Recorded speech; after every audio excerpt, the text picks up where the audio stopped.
Hey everybody, I'm here today to walk you through the Larry the Line poem. This is a line poster I made exactly 1,000,000 years ago.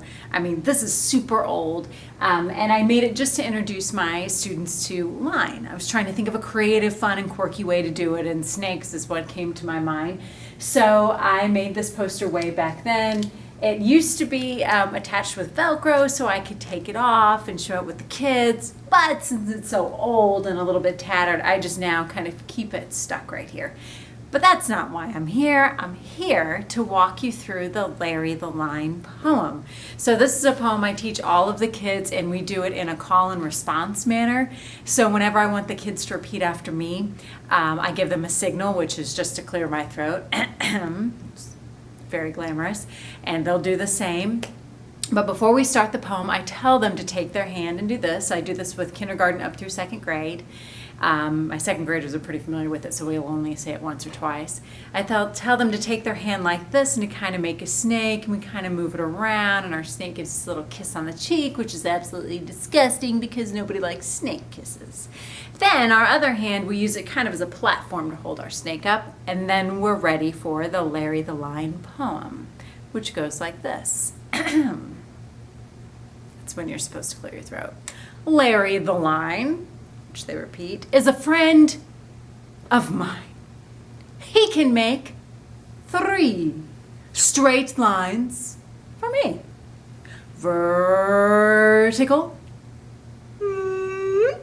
diagonal, horizontal. Any curve he can learn with a twist and a turn, and when he's out of his tangle, he makes a great angle. Any line he can make. After all, he's a snake. Stop this. So basically, anytime I paused, they repeat it back to me, and they're doing the same hand motions. And with kindergarten, I'll usually have them do that poem really slowly, and then we do it a little faster, and then on the third time, we just kind of speed it up and we've got it.